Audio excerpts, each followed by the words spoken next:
બીમારી આવે ત્યારે સૌથી મોટો સવાલ યોગ્ય ટ્રીટમેન્ટ મળવાનો છે અને ત્યારબાદ બીજો મોટો સવાલ એ હોય છે કે આ ટ્રીટમેન્ટનો ખર્ચ પરિવારની કેટલી બચત ખાઈ જશે. આ જ કારણથી હવે પાર્લામેન્ટરી કમિટીએ સરકારને આગામી 5 વર્ષમાં હેલ્થકેર પરનો સરકારી ખર્ચ જીડીપીના 5% સુધી લઈ જવાની એક ભલામણ કરી છે. તો સવાલ એ છે કે જો સરકાર હેલ્થકેર પાછળનો ખર્ચ વધારશે તો તમારો અને મારો, આપણા બેઉનો હેલ્થકેર પાછળનો ખર્ચ શું ઘટી જશે? અને જો ઘટે તો તેનો ફાયદો મને અને તમને કેટલો મળશે? ભારતમાં સરકારનો હેલ્થકેર પાછળનો ખર્ચ વધ્યો તો છે, પણ તેમ છતાં હજુ જીડીપીમાં ખર્ચનો હિસ્સો સાવ ઓછો છે. નેશનલ હેલ્થ એકાઉન્ટ્સ મુજબ 10 વર્ષમાં ગવર્મેન્ટ હેલ્થ એક્સપેન્ડિચર જે 10 વર્ષ પહેલાં હતો એ લગભગ 1.25 લાખ કરોડ હતો, એ વધીને આજે લગભગ 4 લાખ કરોડ જેટલો થયો છે. પણ જીડીપીમાં તેનો હિસ્સો એમ કહી શકો કે આજે 1.5% જેટલો થયો છે. અને લોકો પોતાના ખિસ્સામાંથી હેલ્થકેર પાછળ જે ખર્ચ કરે છે એ ટોટલ હેલ્થ એક્સપેન્ડિચરમાં 65%થી ઘટીને 45% થયો છે. પરંતુ 45% પણ નાનો આંકડો તો નથી જ ને. એટલે જ પાર્લામેન્ટરી કમિટી કહે છે કે હવે સરકારી હેલ્થકેર ઇન્ફ્રાસ્ટ્રક્ચર અને પબ્લિક સ્પેન્ડિંગ બંનેને વધુ મજબૂત કરવાની જરૂર છે.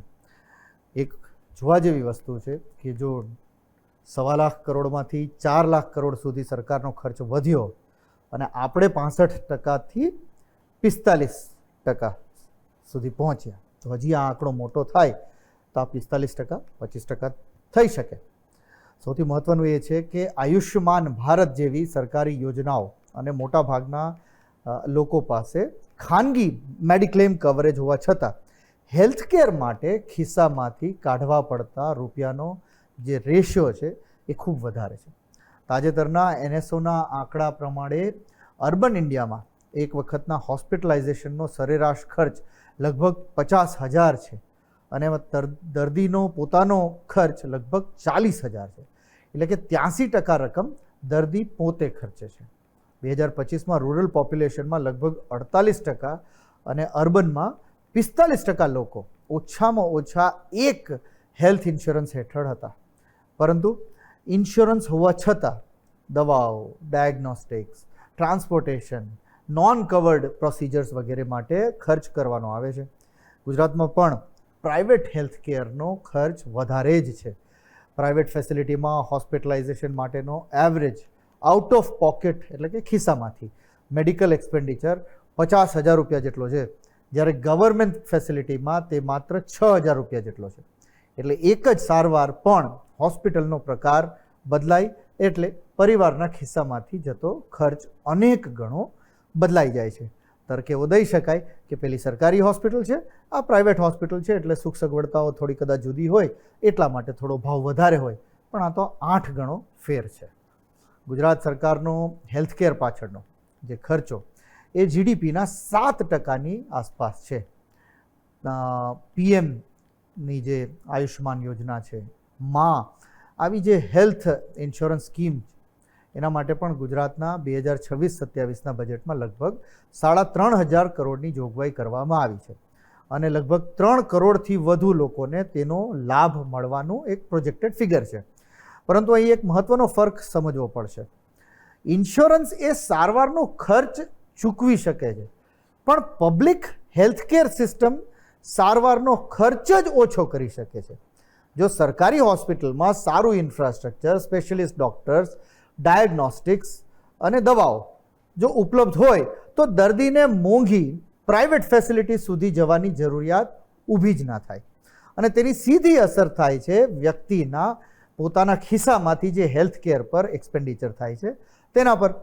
હેલ્થકેરનું બજેટ વધારવાની ભલામણ થઈ છે, પણ યાદ એ પણ રાખવાનો છે કે આ રકમ માત્ર સરકારની વાહવાહી કરતી જાહેરાતો પાછળ નથી ખર્ચવાની ભાઈ. ખરેખર હેલ્થકેર સિસ્ટમને મજબૂત કરવા ખર્ચવાની છે. જેમ કે પ્રાઇમરી હેલ્થકેર છે, ડિસ્ટ્રિક્ટ લેવલની હોસ્પિટલ્સ છે, એફોર્ડેબલ ડાયગ્નોસ્ટિક્સ અને દવાઓનું નેટવર્ક મજબૂત કરવાની આજે પણ જરૂર દેખાય છે.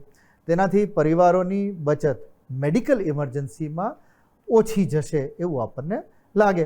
બીમારીના કારણે લોન લેવાની જરૂરિયાત ઘટી શકે અને હાઉસહોલ્ડ ઇન્કમનો મોટો હિસ્સો હેલ્થ કેરમાંથી બચીને કન્ઝમ્પશન કે એજ્યુકેશન કે બીજા કોઈ ઇન્વેસ્ટમેન્ટ તરફ જઈ શકે. એટલે હેલ્થ કેર પર સરકારી ખર્ચ માત્ર સોશિયલ સ્પેન્ડિંગ નથી, તે હાઉસહોલ્ડ ઇકોનોમીમાં પણ એક પ્રકારનું ઇન્વેસ્ટમેન્ટ જ કહી શકાય. આગામી વર્ષોમાં ભારત એના માટે પડકાર માત્ર હેલ્થ પર વધુ પૈસા ખર્ચવાનો નથી. પડકાર એ છે કે દરેક રૂપિયાનું હેલ્થ સ્પેન્ડિંગ એવું બને કે તે બીમારીનો ખર્ચ ઘટાડે અને દેશની પ્રોડક્ટિવ કેપેસિટી વધારે. કારણ કે સ્વસ્થ નાગરિક એ માત્ર સરકારની જવાબદારી જ નથી, તે દેશની સૌથી મહત્ત્વની ઇકોનોમિક એસેટ પણ છે. આજે આપણા ઘરનો જ દાખલો લઈએ કે ઘરમાં માંદગી હોય અને દર મહિને 15,000નું દવાનું જો બિલ બનતું હોય તો આપણા ઘરનો 15,000નો બાકી બધા જગ્યાનો ખર્ચો બંધ થઈ જાય.